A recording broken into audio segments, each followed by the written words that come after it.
Hey there, and welcome. Today, we are going on an absolutely incredible journey. It's one that happens all around us every single second of every day. We're going to follow the amazing story of the water cycle, the process that makes, well, all life on Earth even possible. It all starts with a question I think we've all asked ourselves, probably as kids watching a storm. Where does all that rain actually come from? It almost seems like it just appears out of thin air, doesn't it? It's such a simple question, but it has a truly fascinating answer. And to really get it, we're going to trace the journey of one single, tiny drop of water on its incredible adventure. Think of our water drop as the hero of its own story. I mean, it's a real epic journey. It starts here on the ground, travels all the way up into the sky, and then makes its way right back down to Earth. And that's the path we're going to trace together. Okay, so our journey kicks off with the first big step, the ascent. This is where our water droplet starts its incredible climb, and it's all powered by a process called evaporation. So, what gets this whole thing started? It's our planet's ultimate engine, the sun. Its powerful energy is literally the fuel needed to get our water droplet moving. Without the sun, our little droplet would just be sitting still. So, what exactly is evaporation? Well, as the sun's rays warm up our oceans, lakes, and rivers, that heat energy transforms the liquid water into a gas. This invisible gas is called water vapor. And get this, it's not just from oceans and lakes. Plants are constantly breathing out water vapor too. And this is where everything changes. See, as a gas, water vapor is way, way lighter than liquid water. It's so light, in fact, that it just starts to float upwards, rising higher and higher into the atmosphere. And there's a really key principle of physics behind this. Warm air always rises. The sun has warmed the air near the surface, and our water vapor just hitches a ride on these rising currents, carrying it up, up, and away from the ground. It's like a free elevator to the sky. So our droplet has risen high into the sky, but up there, things are totally different. It's much, much colder, and that cold triggers a really dramatic change called condensation.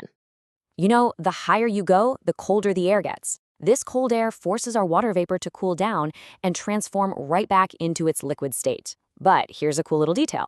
For this to happen, the vapor needs something to cling to, like a microscopic speck of dust or pollen in the air, which acts like a tiny seed for the droplet to form around. And that brings us to our second key term, condensation. It's pretty much the exact opposite of evaporation. It's that magic moment when the invisible gas becomes a visible liquid again, all thanks to a big drop in temperature.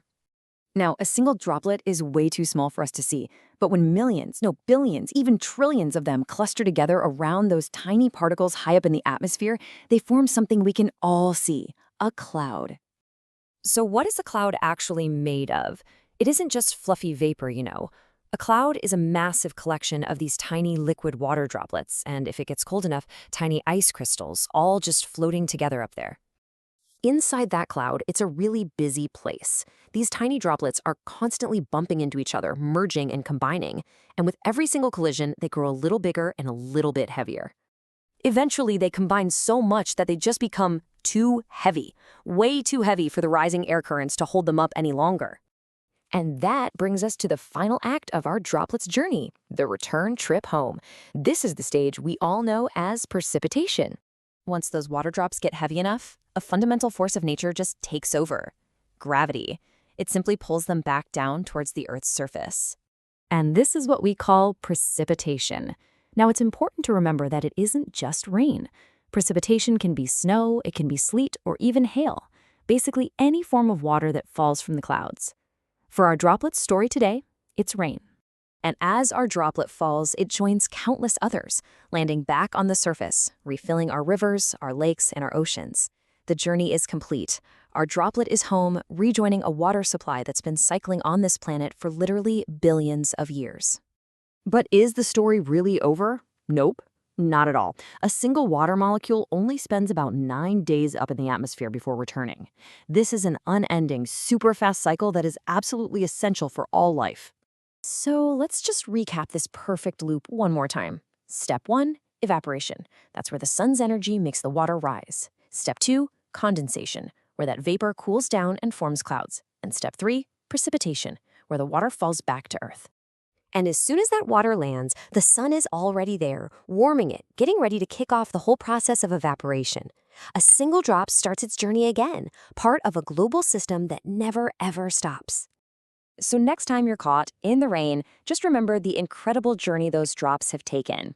It's the beautiful, elegant result of a perfect natural system at work, connecting the sky, the land, and the sea. And that leaves us with a final thought. The water cycle is just one of our planet's amazing and visible engines. So what other hidden cycles are out there, quietly shaping our world, right at this very moment? It's something to think about. Thanks so much for joining us on this journey.